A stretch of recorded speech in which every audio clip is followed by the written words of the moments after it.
Please don't forget to subscribe Mufti Muhammad Online for more Islamic videos. بسم اللہ الرحمن الرحیم. سامعین، وضو کے وہ مسائل جو کمنٹ باکس میں پوچھے گئے ہیں، اس ویڈیو میں آپ ان تمام سوالات کے جواب سن سکیں گے، اور یہ بہت ہی اہم مسائل ہیں جو تقریباً ہر کسی کے ساتھ پیش آتے رہتے ہیں. اس لیے آپ ویڈیو کو مکمل طور پر سنیے تاکہ یہ مسائل آپ اچھی طرح سمجھ سکیں. اور یہ بھی ہو سکتا ہے کہ آپ کے ذہن میں کوئی ایسا سوال ہو جو اس ویڈیو میں معلوم کر سکیں.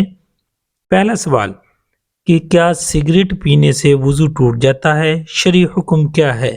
تو دیکھیں، سگریٹ پینے سے وضو فاسد نہیں ہوتا، البتہ اگر کسی شخص نے سگریٹ پیا ہے تو اس کے لیے بہتر ہے کہ وہ نماز پڑھنے سے پہلے اچھی طرح اس بدبو کو دور کر لے.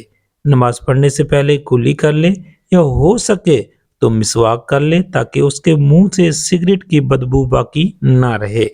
اسی طرح دوسرا سوال، اگر غسل کرتے ہوئے کلی نہیں کی، ناک میں پانی نہیں ڈالا، تو پھر وضو ہوگا یا نہیں؟ دیکھیں، اس حوالے سے پہلی بات تو یہ ہے کہ اگر آپ پر غسل فرض تھا تو پھر کلی کرنا اور ناک میں پانی چڑھانا یہ غسل کے فرائض میں سے ہے.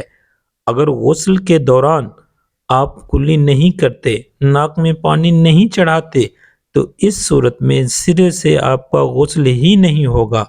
اور اگر آپ یہ کہہ رہے ہیں کہ میرے اوپر غسل فرض تو نہیں تھا، ویسے ہی جسم پر پانی بہہ رہا تھا، تو اس صورت میں دیکھیں وضو میں 4 فرائض ہیں. نمبر 1 پر چہرہ دھونا، نمبر 2 پر دونوں کونیوں بازو سمیت دھونا، تیسرا فرض ہے چوتھائی سر کا مسح کرنا، اور چوتھا فرض ہے دونوں پاؤں ٹخنوں سمیت دھونا. تو یہ ٹوٹل وضو کے 4 فرائض ہیں. اب رہا کلی کرنا اور ناک میں پانی ڈالنا، تو یہ وضو کی سنتیں ہیں. اگر آپ فرائض مکمل کر چکے ہیں، اچھی طرح سے پورے کر چکے ہیں، تو آپ کا وضو ہو جائے گا.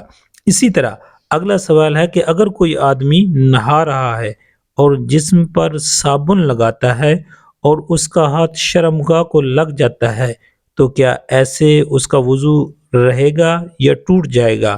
یا شرمگاہ کو ہاتھ لگانے سے وضو ٹوٹ جاتا ہے؟ اس کے بارے میں شرعی حکم کیا ہے؟ دیکھیں، شرمگاہ کو ہاتھ لگ جانے سے وضو نہیں ٹوٹتا، وضو باقی رہتا ہے. اسی طرح اگلا سوال ہے، کیا نسوار لگانے سے وضو ٹوٹ جاتا ہے؟ شرعی حکم کیا ہے؟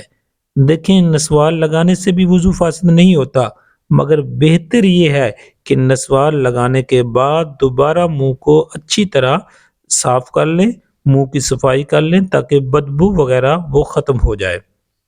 اسی طرح ایک اور سوال پوچھا گیا ہے کہ اگر کوئی شخص شلوار قمیض تبدیل کر رہا ہے، یعنی کہ قمیض پہن رکھی ہے، شلوار اتار کر دوسری شلوار پہننے لگا ہے، 70 بھی اس کی ننگی ہو جائے، کیا وضو باقی رہے گا؟ دیکھیں، یہ یاد رکھیں کہ کپڑے بدلنے سے وضو فاسد نہیں ہوتا، بلکہ وضو باقی رہتا ہے. مگر بعض لوگ سمجھتے ہیں کہ انسان کا 70 کھل جائے تو وضو ٹوٹ جاتا ہے. یہ ایک بہت بڑی غلط فہمی ہے. ہاں، اتنی بات ضرور ہے کہ دوسروں کے سامنے 70 کا چھپانا یہ فرض ہے.